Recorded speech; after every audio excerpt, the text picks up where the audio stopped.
আসসালামু আলাইকুম। সবাইকে শুভেচ্ছা জানাচ্ছি। মাসুম মাহবুব দেখছেন ওপেন দ্য ইউটিউব চ্যানেল এবং মাসুম মাহবুব ফেসবুক পেজ। পৃথিবীর যে প্রান্ত থেকে যারা দেখছেন সবার জন্য শুভকামনা, ভালোবাসা। প্রিয় দর্শক, বেশ কিছু ব্রেকিং খবর আছে। আমি প্রতিটা খবর আপনাদেরকে আজকে মানে ১ম এ শিরোনাম, পরবর্তী একটু বিশ্লেষণ আকারে তুলে ধরার চেষ্টা করব। ১ম যে খবরটি সেটি হলো ২০টি বিমান ভর্তি করে ইরানে চীন কি পাঠালো? ২য় গুরুত্বপূর্ণ খবর, নর্থ কোরিয়া পৃথিবীকে চমকে দিয়ে ইরানকে এমন একটি সারপ্রাইজ প্রস্তাব দিল যেটা আমেরিকার বুকে কাঁপন ধরে গেছে। ৩ নাম্বার, তুরস্ক, পাকিস্তান, ইরানের যৌথ সামরিক বাহিনী গঠনের প্রস্তাব। পাশাপাশি ডোনাল্ড ট্রাম্প ইরানকে ২ টো পথ বেছে নিতে বলেছেন। ১, চুক্তি অথবা আত্মসমর্পণ। কোনটা করবে ইরান? এছাড়া আরো অনেকগুলো খবর থাকবে। প্রথমেই আমি আসি ডোনাল্ড ট্রাম্পের খবরটি দিয়ে। ডোনাল্ড ট্রাম্প ইরানকে যে প্রস্তাবটি দিয়েছেন, সেই প্রস্তাবে কি ছিল? সেটা আগে আপনাদের একটা নজর জানাবার চেষ্টা করছি।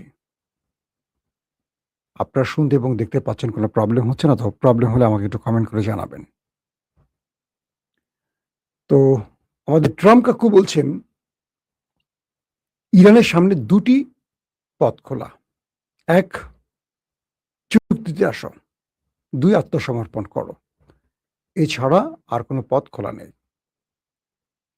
মার্কিন প্রেসিডেন্ট ডোনাল্ড ট্রাম্প বলছেন, আমরা না চাইলে ইরানের কাছে কিছুই পৌঁছায় না এবং একটি চুক্তি বা পূর্ণ আত্মসমর্পণ সম্পূর্ণ না হলে কিছুই পৌঁছাবে না। মানে পুরো ইরানকে একা করে ফেলবে, নিঃসঙ্গ করে ফেলবে এবং চারদিক থেকে ঘিরে ফেলবে, হয়তোবা এই কথাটি বা এই হুমকিটি দিচ্ছেন। এর আগে ট্রাম্প বলেছিলেন ইরানের সঙ্গে একটি চুক্তি আসন্ন এবং সোমবার আলোচনা শুরু হবে। কিন্তু এই ব্যাপারে ইরানের পররাষ্ট্র মন্ত্রণালয়ের মুখপাত্র ইসমাইল বাগাই বলেছেন, ওমানের সঙ্গে হরমুজ প্রণালীতে যে নতুন নৌপথ নিয়ে আলোচনা চলছে, সেটি হবে একটি একক পথ, যেখানে প্রবেশ ও প্রস্থানের জন্য আলাদা লেন থাকবে। যুক্তরাষ্ট্রের সঙ্গে আলোচনা প্রসঙ্গে বাঘাই বলেন, কোনো প্রতিনিধি দল গ্রহণ বা ইরানি প্রতিনিধি দল পাঠানোর পরিকল্পনা নেই। ইসরায়েলি আহ, মানে ইসরায়েলের জন্য আজকে আরেকটি দুঃসংবাদ আছে। তার আগে আমেরিকা যে ইরানকে নিয়ে কথাগুলো বলেছে যে আমাদের সাথে ইরানের আলোচনা চলছে, এটাকে নাকচ করে দিয়েছে ইরান। বলছে যে না, আমাদের সাথে কোনো প্রকার আলোচনা হচ্ছে না। অন্যদিকে ইসরায়েলি বাহিনী গাজায় ব্যাপক বোমাবর্ষণ করার ফলে ২৪ ঘন্টায় অন্তত ১৯ জন ফিলিস্তিনি নিহত হওয়ার খবর পাওয়া গেছে এবং হামাসের পক্ষ থেকে আল জাজিরাকে জানানো হয়েছে যে শান্তি বোর্ড এবং আন্তর্জাতিক স্থিতিশীলতা বাহিনী চুক্তিতে জড়িত মধ্যস্থতাকারীদের কাছে তারা বলছে যে তারা ইসরায়েলকে একটি পূর্ণাঙ্গ যুদ্ধবিরতি বাস্তবায়নে বাধ্য করে। মানে পিস কমিটি আগে যেমন ছিল, এখন শান্তি বোর্ড, তারা দুপক্ষকে শান্ত থাকতে বলছে, কিন্তু এক পক্ষ অ্যাটাক করে মানুষ মারছে, আরেক পক্ষ মার খাচ্ছে। এটা কেমন বিচার আমার মাথায় কাজ করছে না। দর্শক, আহ ২য় যে গুরুত্বপূর্ণ খবর সেটি হলো নর্থ কোরিয়া। তারা একটু অবাক করে দিয়েছে। তারা বলছে ইরান যে ঘোষণা দিয়েছে, তারা বা ইরানের মন্ত্রীরা বা ইরানের গুরুত্বপূর্ণ অফিসিয়ালরা বলছেন তাদের জনগণকে ২ বছরের জন্য সবাই প্রস্তুত থাকেন দুর্ভোগ পোহাবার জন্য। অর্থাৎ ইরান আমেরিকার সাথে একটা যুদ্ধে প্রায় ২ বছর লড়তে পারে সেই প্রস্তুতি নিয়ে মাঠে নামছে এবং ইরান বলছে এই ২ বছর আমেরিকা বা শত্রুর সাথে লড়াই করার জন্য মানসিক শক্তির সাথে আমাদের যে বিষয়টি প্রয়োজন সেটি হলো সামরিক শক্তি। আলহামদুলিল্লাহ আমাদের কাছে ২ বছর লড়াই করার মতো অস্ত্র আছে। মানে মিসাইল, ড্রোন, এভরিথিং আছে। যেখানে আমেরিকার ১৫ দিনের মতো আছে বা ১ মাসের মতো আছে। আমেরিকা ১ মাসে লড়াই করতেই এ হামলাটি করতে চেয়েছিল। আর ইরান বলছে তাদের কাছে ২ বছরের প্রস্তুতি আছে। তাই দেশের জনগণকে বলছে, আপনারা ২ বছরের জন্য একটা প্রস্তুতি নেন। এখানে এই সময়টিতে যে দুর্ভোগ হবে সেটা আপনার মেনে নিতে হবে। এরপর উত্তর কোরিয়া থেকে বলা হয়েছে যে ইরানের যদি কোনো মিসাইল শেষ হয়ে যায়, উত্তর কোরিয়া ইরানকে মিসাইল দিতে প্রস্তুত। অর্থাৎ যখনই ইরানের মিসাইল শেষ হয়ে আসবে, যেন ইরান আমেরিকার সাথে পরাজিত না হয়, ইরানকে বাঁচিয়ে রাখার জন্য বা ইরানকে যুদ্ধে টিকিয়ে রাখার জন্য উত্তর কোরিয়া তার সকল মিসাইল ভান্ডার প্রয়োজনে ইরানকে দিয়ে দেবে। এবং ৩টি দেশ ইরানকে আশ্বাস দিয়েছে, একটি চীন, একটি রাশিয়া, একটি উত্তর কোরিয়া। উত্তর কোরিয়ার এই ঘোষণাটা আমেরিকার জন্য খুব কঠিন হয়ে গেছে, কারণ আমেরিকা ইরানের মিসাইল ভান্ডার সম্পর্কে কোনো তথ্য জানে না। সাম্প্রতিক সময়ে সিআইএ-কে প্রেসিডেন্ট ট্রাম্প জিজ্ঞেস করছিলেন যে ইরানের ভেতরে কি পরিমাণ মিসাইল এবং ড্রোন আছে। সিআইএ সঠিক তথ্য দিতে পারেনি। তারা এইজন্য দুঃখ প্রকাশ করে বা প্রেসিডেন্টের কাছে বলেছেন যে, আমরা এখন পর্যন্ত ইরানের মিসাইল বা ড্রোন কত আছে এটা সঠিক পরিসংখ্যান আমাদের কাছে নাই। কারণ ইরান, আমাদের যে তথ্য ছিল সেই তথ্যের বাইরেও ইরানের কাছে বিশাল, বিশাল মিসাইল ভান্ডার রয়েছে, যেটা মার্কিন কোনো তথ্যে হিসেবে নাই। পাশাপাশি মোসাদ প্রধানকে তার দেশটির অর্থাৎ নেতানিয়াহুর পক্ষ থেকে একটু শাসানো হয়েছে, এমন কিছু তথ্য আরবের আউটলেটে আসছে। সেটা কি? মোসাদের প্রধানকে বলা হয়েছিল, সিআইএ প্রধানকে বলা হয়েছিল মুস্তফা খামেনির অবস্থানটা দ্রুত জেনে ব্যবস্থা নিতে। কিন্তু অবাক কর বিষয় হলো, এখন পর্যন্ত মুস্তফা খামেনির কোনো অবস্থান এই দুটো শক্তিশালী উন্নত প্রযুক্তির দেশ ইসরায়েল এবং আমেরিকা কোনো তথ্য উপাত্ত বের করতে পারেনি যে মুস্তফা খামেনি কোথায় আছে, আদৌ বেঁচে আছে না মরে গেছে বা কোথায় আছে। তো মোসাদ্দের পক্ষ থেকে বলা হয়েছে মুস্তফা খামেনি যেখানে আছে কোনো টেকনোলজি সেখানে নাই, নাই মোবাইল, নাই ল্যাপটপ, নাই টিভি, অর্থাৎ সকল কিছু থেকে তিনি নিজেকে সরিয়ে রেখেছেন। কারণ যে কোনো ডিভাইস থেকে তাকে শনাক্ত করার কাজটি আমরা করব, সেই ডিভাইসের তার কাছে ডও নাই, কোনো ইলেকট্রনিক্স ডিভাইস তার কাছে নাই। এবং তিনি নিজেকে এমনভাবে রাখছেন যে তিনি নির্দিষ্ট কয়েকজন লোকের মধ্যে সীমাবদ্ধ থাকেন এবং তার সাথে যাদের আসা যাওয়া বা আনাগোনা তাদের সম্পর্কেও ইরানের গুরুত্বপূর্ণ অফিসিয়ালরা জানেন না যে তিনি তার কাছে কারা কারা যান বা কি। কারণ এর আগেও আলী খামেনি হত্যার পর ইরানের গুরুত্বপূর্ণ সামরিক অফিসার, গোয়েন্দা প্রধান, বিমান বাহিনী, নৌবাহিনী যে বাহিনীগুলো আছে তাদের প্রত্যেকটা প্রধানই আক্রান্ত হয়েছে, অনেকে মারাও গেছে। এরপর আইআরজিসি তার লিডার মুস্তফা খামেনিকে একেবারে সেফ পয়েন্টে নিয়ে গেছে, যেখান থেকে তার অবস্থান আমেরিকা এবং ইসরায়েল, মোসাদ এবং সিআইএ কোনো তথ্য নিতে পারছেন না। এবং নেতানিয়াহু মোসাদকে বলছে যে আমাদের জন্য অসম্ভব, এমন কি করে সেটা সম্ভব ওদের জন্য। মোসাদ বলছে আমাদের সর্বোচ্চ চেষ্টা করে আমরা তার কোনো তথ্য নিতে পারছি না। এবং ইরানের মধ্যে তাদের যত এজেন্ট আছে বা এজেন্সিগুলোর যেই দালালগুলো আছে বা এজেন্ট আছে, তারা কেউ এই ব্যাপারে কোনো তথ্য জানে না। অর্থাৎ ইরানের মধ্যেই মুস্তফা খামেনিকে সেভ করার জন্য একেবারে খুব পারফেক্ট লোকদের কাছে, যারা মানে রাষ্ট্রের সবচেয়ে নিবেদিত, তারাও জানে না মুস্তফা খামেনি কোথায় আছে। নির্দিষ্ট ধরেন ৫-১০ জন লোকের মধ্যে সীমাবদ্ধ রাখা হয়েছে, তাদের মাধ্যমে বার্তা, সেটা চিঠিতে বা ডিকোড কোনো কোডিং এর মাধ্যমে পৌঁছচ্ছে বা তার লিখিত বক্তব্য কোনো না কোনো মাধ্যমে পৌঁছানো হচ্ছে। তো ইরান নিজের দেশের নিজের ছায়াটাকে এখন বিশ্বাস করছে না। তো সিআইএ আর মোসাদ এখানে ব্যর্থ হচ্ছে। আসেন, তো নর্থ কোরিয়া তার মিসাইল ভান্ডার ইরানকে পৌঁছে দেওয়ার ঘোষণার পর আমেরিকা এবং ইসরায়েলের জন্য একটি বড় ধাক্কা। কারণ এই ৩টি দেশ, বিশেষ করে উত্তর কোরিয়া, যেই পরিমাণ মিসাইল বানাইছে এরা, কয়েকদিন পর পরই দেখবেন পরীক্ষা চালায়। এরা তো যুদ্ধে জড়ায় নাই বিগত কয়েক যুগে। সমস্ত মিসাইলগুলো রয়ে গেছে।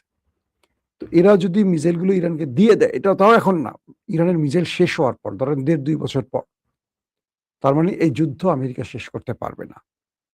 পাশাপাশি আমেরিকা বা ইসরায়েল চীন এবং রাশিয়াকে সন্দেহ করছে, কারণ সিরিজ ইরানের অ্যাটাকগুলোর সাথে ইরানের যে টেকনোলজির ব্যবহার, স্যাটেলাইট তথ্য উৎপাত্তের যে ব্যবহার, রিয়েল টাইম ইন্টেলিজেন্সের যে ব্যবহার, আমেরিকা ধারণা করছে এগুলো সঠিক প্রযুক্তি ইরানের হাতে নাই।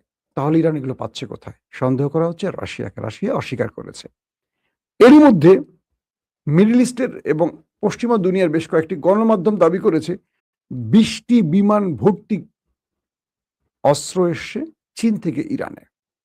আকাশ প্রতিরক্ষা, যুদ্ধ বিমান এবং মিসাইল তৈরির কাঁচামাল। এরকম 20টি বিমান ভর্তি করে ইরানে প্রবেশ করেছে চীন থেকে অস্ত্রের জাহাজ। এই খবরটি বেশ কয়েকটি গণমাধ্যমে প্রচার হয়েছে, আপনারা তো দেখেছেন। এই খবরে আমেরিকা ইসরায়েলের কাঁপন আরো ধরে গেছে যে কি দিচ্ছে চীন।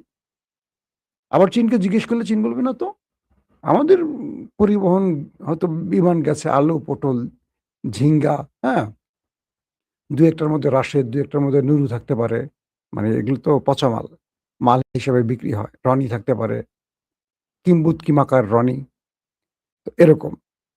আমি রাশেদের একটা নতুন নাম দিয়েছি, রাজনৈতিক দিলদার। আপনারা দেখবেন যে আওয়ামী লীগের একজন ছিল হাসাও মাহমুদ। প্রতিদিন হাসান মাহমুদের সাথে আমার একটা মজার স্মৃতি আছে। তিনি যখন মন্ত্রী ছিলেন না, লং টাইম ইটিভিতে বসে থাকতেন। ইটিভির যে নিউজ প্রধান ছিলেন আমাদের বড় ভাই, আল্লাহ তাকে বেহেশতে নসিব করুক, মারা গেছেন সাম্প্রতিক কয়েক মাস আগে, ইব্রাহিম আজাদ ভাই। তার সাথে হাসান মাহমুদের খুব ভালো সম্পর্ক, দুজনই চিটাগাংয়ের লোক। তো আমার রুমটা আর আজাদ ভাইদের রুমটা পাশাপাশি ছিল। হাসান মাহমুদ প্রায় এসে বসে থাকতেন ইটিভিতে, তখন তিনি মন্ত্রী না। আমরা লং টাইম আড্ডা মারতাম, চা খেতাম, মজা করতাম। হাসান মাহমুদের সাথে খুব পার্সোনালি রিলেশন খুব ভালো ছিল আমাদের। তো ম্যাক্সিমামে আমাদের টিভিতে টকশো করতো, টকশো ছাড়াও এসে বসে থাকতো। কোনো কাজ না, কি করবে? রাজনীতির লোকদের তো ধাঁধাটা হলো, রাজনীতিটাই হলো তাদের ব্যবসা। তো সেই হাসান মাহমুদ প্রতিদিন এমন মিথ্যা বলতো, এমন কথা বলতো, যে কথার জন্য মানুষ তাকে হাসাও মাহমুদ নাম দিচ্ছে। তো একদিন আমি হাসান মাহমুদ সাহেবকে জিজ্ঞাসা করলাম মন্ত্রী হওয়ার পরে, যে আপনি যে এরকম ব্যাকওয়ার্ড কথাগুলো বলেন, আপনার কি খারাপ লাগে না? এটাই রাজনীতি, এটাই আমার নেত্রী চায়, এবং এই কথার জন্য আমি মন্ত্রী হয়েছি। মানে ভয়ঙ্কর না বিষয়টা? একটা সভ্য দেশে কি অসভ্য টাইপের কথাবার্তা, মিথ্যা কথা, কুৎসিত কথার জন্য মন্ত্রী হয়? আজকে বিএনপির এরকম একটা লোক নিয়োগ দিছে, রাশেদ, গণ অধিকারের পেট মোটা রাশেদ। মানে এটা রাজনীতিবিদ। চিন্তা করেন, একটা দল বিএনপি, যার রাজনৈতিক উপদেষ্টা হয় গণ অধিকারের একটা 2 টাকার লোক, যে যাকে টাকা দিলে বিক্রি হয়ে যায়। আমি হাসি যে আল্লাহ, তুমি বিএনপির এত বিপদে ফেলাইছো যে বাইরের লোক ভাড়া করতে হয়, দলটা যোগ্য লোক নাই। এই রাজনৈতিক দিলদার দেখবেন এখন এক একদিন একটা বলে। হাসনাত সার্জিসের কোনো অবদান নাই, এর আওয়ামী লীগের লোক ছিল। গণ অভ্যুত্থানে নাকি এদের কোনো অবদান নাই, সব অবদান রাশেদের। মানে এই লোকগুলোকে বিএনপি নিয়ে আসছে কেন? এদেরকে পচানো শেষ হয়ে যাবে, আর বিরোধী দলকে বিরক্ত করার জন্য, মানে ঘৃণাটার জন্য বিএনপির প্রতি না আসে, সবার জন্য রাশেদের ঘৃণা করে। যেমন ইনু মেননদের মানুষ ঘৃণা করতো না, এরকম রাশেদের কথা হলো আমাকে ঘৃণা করুক, যাই করুক, আমি তো 2 টাকা পাচ্ছি, আমার তো 2 টাকা দরকার। ফকিনের বলা 2 টাকা পেলে যেমন খুশি হয়, এরকম। জান, এটা নিয়ে আমার বড় আলোচনা নাই।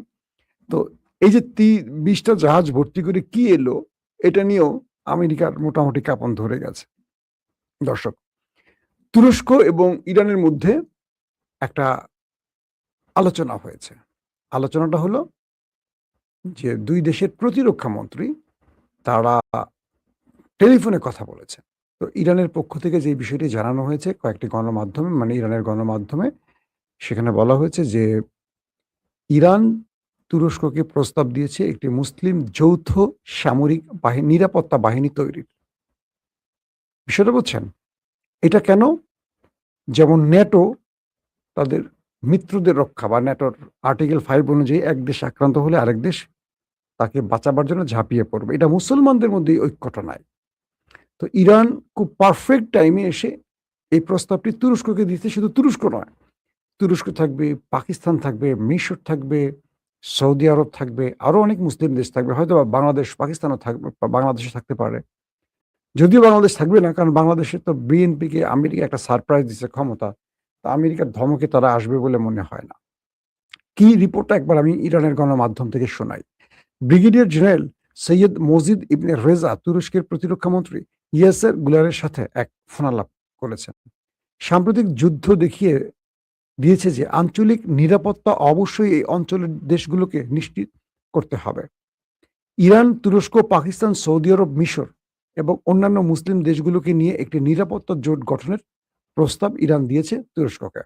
তিনি বলেন, আঞ্চলিক স্থিতিশীলতা পুনরুদ্ধারের লক্ষ্যে এবং বন্ধুত্বপূর্ণ ও প্রতিবেশী দেশগুলোর অনুরোধে যুক্তরাষ্ট্রের সঙ্গে যুদ্ধবিরতি সমঝোতা স্মারকটি স্বাক্ষরিত হয়েছিল।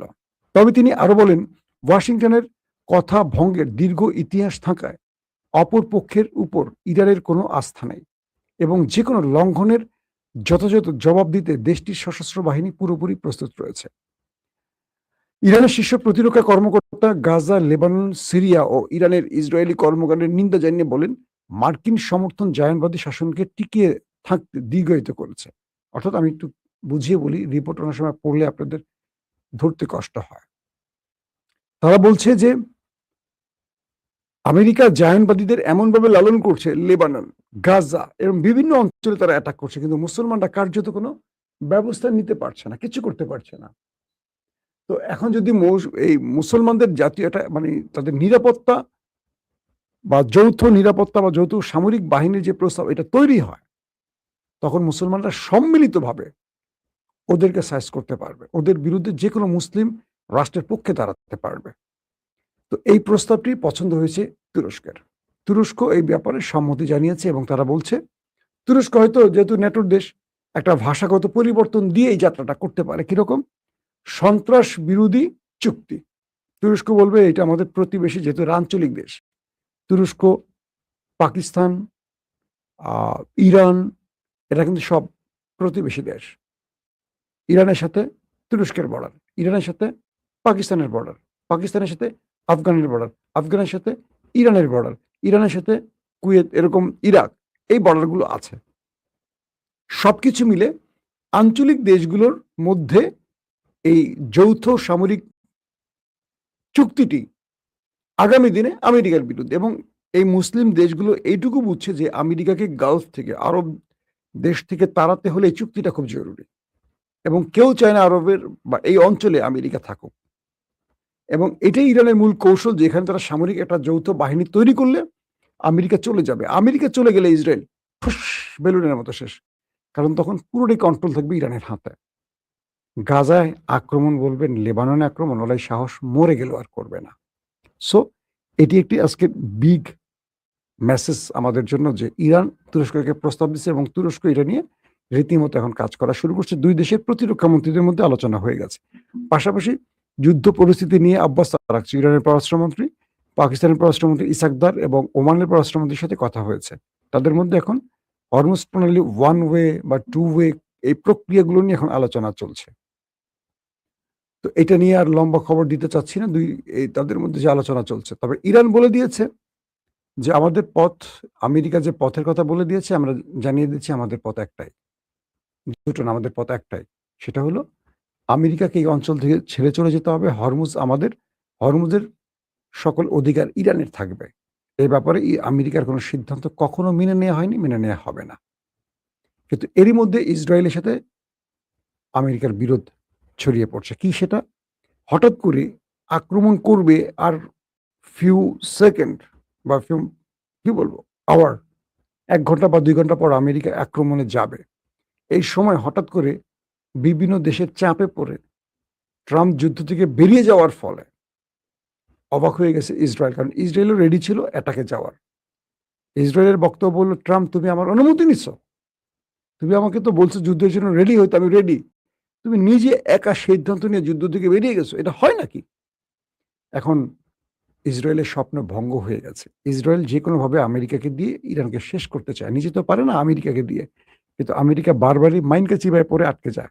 কেচকির মধ্যে ট্রাম্পের টুটু টুটু আটকে গেছে আর কি, টুটু টুটু। তো আমার ট্রাম্প কাকু নিয়ে আর কি বলবো, সে প্রতিদিনই হুমকি দেয়, নিজে আবার ভয় পালায়। বুঝছেন, এই দশা হলো আমার ট্রাম্প কাকু। ট্রাম্প কাকুর জন্য একটু বেশি বেশি দোয়া করবেন আপনারা, সে মানসিকভাবে খুব সুস্থ অবস্থায় নেই। ইমরান খানের খবরটা দিয়ে শুরু করতে চাই। আজকে মধ্যপ্রাচ্য কি বলে যুক্তরাজ্যের কয়েকটি গণমাধ্যম দাবি করছে তারা, যে অবজারভার সহ আরো কয়েকটি গণমাধ্যম, যে তৃতীয় একটি আলোচনা বা লবিং গ্রুপ কাজ করছে আন্তর্জাতিকভাবে ইমরান খানের মুক্তির বিষয়ে আলোচনার জন্য। ইমরান খান প্রায় ৩ বছর জেলে আছেন। তিনি ২০১৮ থেকে ২২ পর্যন্ত ক্ষমতায় ছিলেন। তারপর তাকে জেলে নেয়ার পর এখন পর্যন্ত স্টিল ৩ বছর তার জেলখানায় থাকা হয়ে গেছে এবং তার বিরুদ্ধে যে অভিযোগে জেলখানায় নেওয়া হয়েছে, দুর্নীতির অভিযোগ। যেই পাকিস্তানের তিনিই একমাত্র লোক যার বিরুদ্ধে ৳১ দুর্নীতির প্রমাণ হয়নি ক্ষমতা ছাড়ার পর। শুধু তাকে জেলে ঢোকানোর জন্য পাক সেনাবাহিনী তার বিরুদ্ধে কিছু ফেক মামলা করছে। যেমন বাংলাদেশে সবচেয়ে বড় চোরেরা মামলা করে। দেখবেন সবচেয়ে বড় চোরেরা ক্ষমতায় বসে চোরেরাই আবার মামলা করে। কাদের বিরুদ্ধে? যারা নিরপরাধ মানুষ। তো বাংলাদেশ এবং পাকিস্তানের রাজনীতির টাইপটা প্রায় একরকম। তো বলা হচ্ছে যে ইমরান খানের জন্য আলোচনা চলছে কারণ তার শারীরিক অবস্থা খুবই খারাপ। তার পরিবারের সাথে তার কোনো যোগাযোগ নাই। না সন্তান, না বোন, না কারো সাথে। এবং তাকে একটা অন্ধকার ঘরে রাখা হয়েছে। জুলফি বুখারী তার আন্তর্জাতিক সম্পাদক, তিনি দাবি করছেন যে তাকে দ্রুত মানবিক কারণে হলেও তাকে বাঁচানোর জন্য হলেও মুক্তি দেয়া খুব জরুরি। কিন্তু আসিফ মনির তাকে নিয়ে ভয় পাচ্ছেন। কারণ এখন পর্যন্ত তাকে জেলে নেয়ার পর পাকিস্তান স্বাভাবিক হতে পারেনি। পাকিস্তানের রাজনীতি অস্থিতিশীল অবস্থার মধ্যে আছে। অর্থনীতির ১২টা বেজে গেছে। প্রতিটা জায়গায় পাকিস্তান এক অসন্তোষ আগ্নেয়গিরির মধ্যে আছে।